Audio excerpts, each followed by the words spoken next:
Olá pessoal, tudo bem? Vamos a um exercício para treinar o uso do fluxo sequencial nos nossos algoritmos. Aqui é uma resolução típica que pede transformação de medidas. Então vamos ver o enunciado. No sistema de medidas imperiais adotado no Reino Unido, um pé, temos já uma informação aqui, um pé, corresponde a 12 polegadas. Então a gente sabe que um pé corresponde a 12 polegadas. A gente já vai anotar isso como informação dada pelo exercício. 3 pés correspondem a uma jarda e que uma polegada corresponde a 2,54 centímetros. Então esses são dados do problema que vão permitir fazer as operações de conversão. Agora vem o que o exercício pede: elabore um algoritmo que leia. Então o que o algoritmo vai ler? O valor de uma medida em comprimento, só que tipo de comprimento? De metros.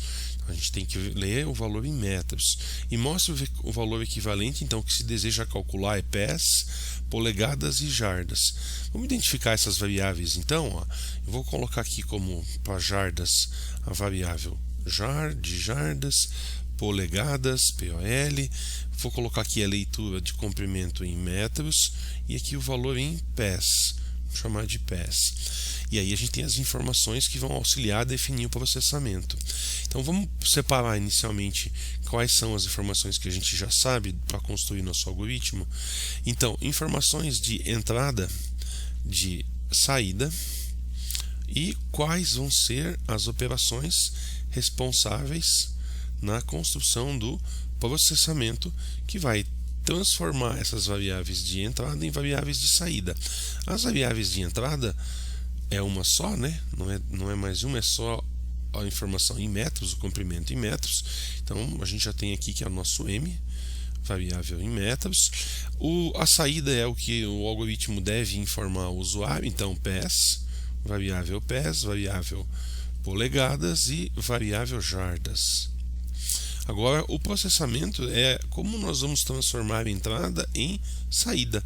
Lembrando, né, do fluxo da construção de um algoritmo, nós estabelecemos quais são os dados de entrada, qual é a série de processamentos que vão ser operados sobre esses dados, com o apoio da memória que está armazenando essas variáveis, e depois a gente tem a etapa de saída de dados. Então, qual é esse processamento? Que é um conjunto de operações lógico-matemáticas que vai ser feita numa determinada ordem, apoiando-se na memória para armazenamento das variáveis. Bom, tem a ver com essas informações que estão dadas pelo enunciado. Vamos primeiro fazer uma anotação aqui de quais são essas informações. Então vamos lá, a gente vai ter que primeiro a leitura vai ser em metros e vamos precisar transformar metros em centímetros, certo? Aqui temos duas unidades diferentes. Então vamos colocar lá que a gente sabe que 1 metro corresponde a 100 centímetros. Depois disso a gente tem as informações do sistema imperial. Então uma polegada a 2,54 centímetros. Uma polegada corresponde a 2,54 centímetros. Depois a gente tem que 3 pés formam uma jarda, ou seja, vou colocar aqui da mesma sequência, uma jarda equivale a 3 pés. E depois a gente tem que um pé, né, corresponde a 12 polegadas. Bom, veja que aqui essas informações estão misturando dados diferentes. Vamos separar eles de forma que a gente consiga calcular o que a gente precisa. Então, de imediato, como a gente vai ler a variável metros, precisamos transformar metros em centímetros. Então, eu vou criar uma variável aqui, centímetro. Ora, como é que eu vou transformar então metro em centímetro, né? Se 1 metro tem 100 centímetros, fazendo uma regra de 3, quanto eu vou ter em centímetros para m metros? M vezes 100. Beleza, se for 1 metro vai dar 100 centímetros, se for 2 metros vai dar 200 centímetros. A partir do momento em que eu tenho centímetros, eu posso calcular o total de polegadas. Bom, se uma polegada tem 2,54 centímetros, quantas x polegadas eu vou ter para centímetros? Aplicando a regra de 3, eu vou para descobrir quanto eu tenho de polegadas, basta eu dividir por 2,54 centímetros. Então eu vou pegar a nossa medida em centímetros, que é uma incógnita. Se for exatamente 2,54, a gente vai ter 1 polegada, ou seja, a gente tem que fazer uma conta de divisão.